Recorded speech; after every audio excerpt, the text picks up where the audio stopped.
We're going to take a live look outside of our Savannah cams. We're looking over the Savannah port. It's a gorgeous morning out there. Storm Team 3 meteorologist Hannah Evans is here with your forecast first. Good morning, Hannah. Good morning, Tyler. Well, we of course are starting out warm and muggy again this morning, but we do have our typical summertime weather pattern moving back in today, where we run the chance of a few isolated showers and storms along with that heat and humidity. That's as the stalled front sits well to our north. Lots of moisture underneath that today, so for us, we do have that storm chance moving back into the region. Ahead of it, though, it's going to be a hot one. Definitely a pool or beach day, or maybe just inside with the AC. Definitely swimming, jumping right into that pool cannonball, because it is just going to be super hot out there once again, with 97 degrees for the high in Savannah and Beaufort, 98 degrees for the high in Glenville and in Hinesville. Now, adding in the extra humidity that we do see a little bit more of today, it is going to feel a little bit closer to 110, so it is possible we could see a few heat advisories coming in here soon, so make sure you are staying cool and hydrated throughout the day. The good news is that we do have some relief possible. We have isolated rain chances as we do head into the middle of the afternoon and evening, and as those rain and storm chances move through, the wind will pick up as well. Some clouds will move in, so that should really help that heat heading into the afternoon. But the heat isn't going anywhere. High temperatures stay well above average as we head into the work week as well, which I will talk a little bit more about in just a few minutes. Tyler.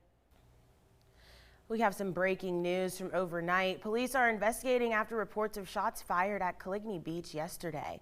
Reports say the incident happened shortly after 8:20, and it started when a fight between two parties broke out on the beach near the entrance of Coligny. Then they say shots were fired.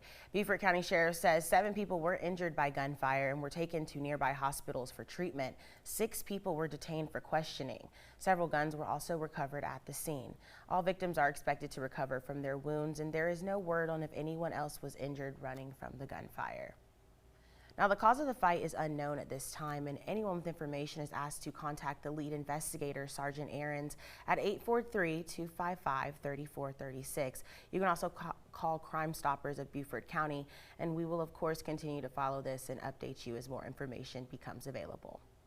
Meanwhile, police in Hampton County are investigating a shooting there. Police say they responded to a call of shots fired near Wilson Road in the Varnville area. That's where they found a man with a gunshot wound. Now, we are working on getting more information on this case as well. And one man has been arrested after allegedly shooting and injuring 2 people in Hampton County. The Estill Police Department says 23-year-old Deontay Williams Jr. was arrested yesterday in connection to that shooting. Officials say it happened near the intersection of Tutton Boulevard and Clark Avenue at 1 o'clock yesterday afternoon. Witnesses say an altercation between a group of people escalated until Williams allegedly pulled a gun and shot the 2 victims. Williams was taken into custody a short time later. Both victims were taken to the hospital for treatment, and both are expected to be okay.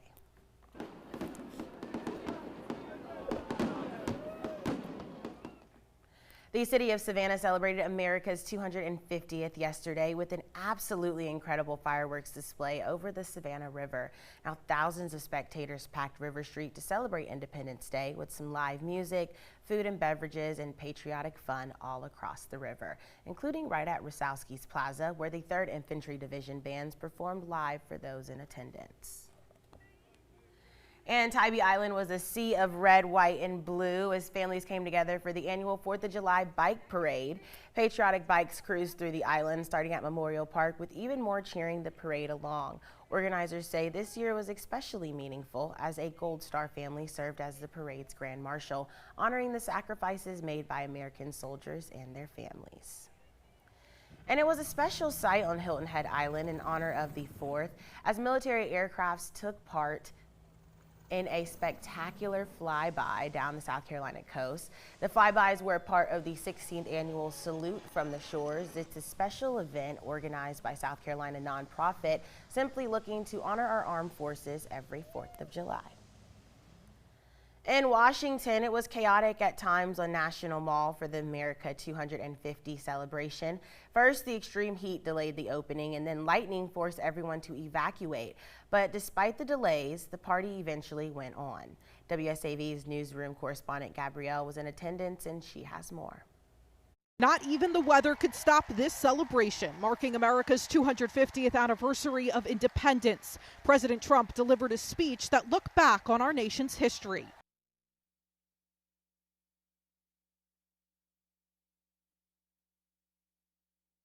Ending with a fireworks display billed as the largest in U.S. history. Hours earlier, as the show was set to begin, the threat of thunderstorms forced organizers to evacuate the National Mall. The weather's fine enough to fly the planes, so I don't know, it's a little strange they're asking us to leave. It's a stark contrast from earlier in the day, when the roar in the sky over D.C. came from a showcase of military might and temperatures soared over 100 degrees. It's hot. I think it's beautiful. Many people waited in line for over an hour to get into the Great American State Fair. Organizers had plenty of ice and water on hand to help the crowd stay cool. They handled the medical emergencies very well because people were actually passing out in the line waiting to get in. No ice, no KKK, no fascist USA. Meanwhile, a coalition of activist groups marked America's 250th with the We the People 250 March. It featured a several hundred-foot-long banner and called to push back against what it calls authoritarianism and political violence, pressuring leaders in both parties to stop accommodating it and to take real action. To see more of yesterday's 4th of July celebrations all across the coastal empire and low country and even our entire nation, just visit WSAV.com/America250.